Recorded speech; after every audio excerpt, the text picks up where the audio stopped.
L'immigration en France n'est pas un phénomène nouveau. Déjà, au recensement de 1851, le premier à décompter les étrangers installés sur le territoire, les immigrés représentent alors environ 1% de la population, soit 381 000 personnes.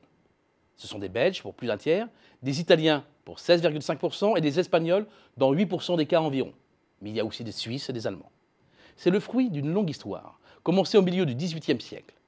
Avec la chute de la fécondité, la France manque de bras au moment de son industrialisation, alors que le reste de l'Europe est en plein boom démographique. En 1881, le cap du million d'immigrés est atteint, et ils sont estimés à 1 200 000 à la veille de la Première Guerre mondiale. C'est 3% de la population. Durant la guerre, les flux migratoires perdurent, car il faut remplacer les Français mobilisés sur le front. Sont alors recrutés des travailleurs venus des pays alliés ou des colonies, essentiellement des travailleurs nord-africains, indo-chinois et chinois.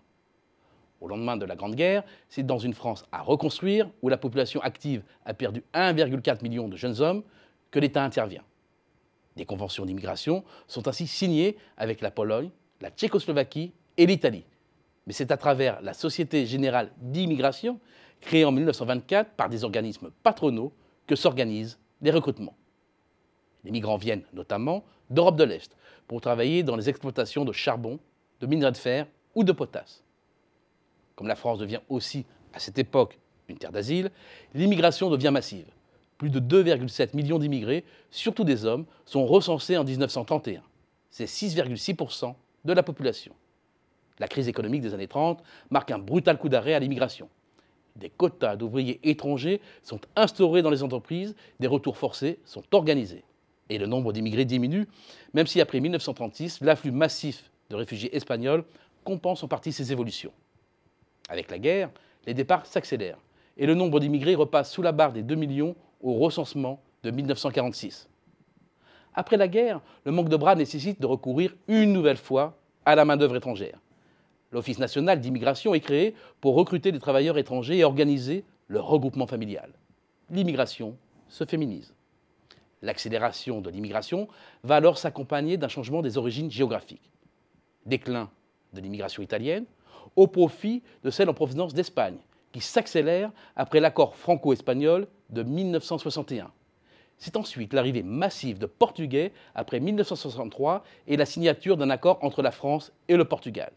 Et c'est surtout l'accélération de l'immigration en provenance d'Afrique du Nord, d'abord marocaine, tunisienne, puis algérienne après la fin de la guerre. Enfin, à partir de 1964, l'immigration subsaharienne s'accélère. En 1975, la France compte près de 4 millions d'immigrés, ce qui représente 7,4% de la population et qui travaillent surtout dans l'automobile, mais aussi le bâtiment ou l'agriculture. Avec la fin des Trente Glorieuses, l'immigration devient plus difficile. Le nombre d'immigrés augmente au même rythme que la population née française. La part de l'immigration reste donc stable à 7,4% jusqu'au recensement de 1999, avant d'accélérer de nouveau. Une nouvelle vague d'immigration va propulser alors le nombre d'immigrés à près de 6 millions en 2014, soit 8,9% de la population totale. Mais loin de tous les fantasmes du moment, cette nouvelle augmentation est à dominante européenne. Elle provient notamment de nos voisins portugais, espagnols et italiens, 3 pays parmi les plus touchés par la crise. Ceux-là même qui avaient été à l'origine des premières vagues d'immigration en France.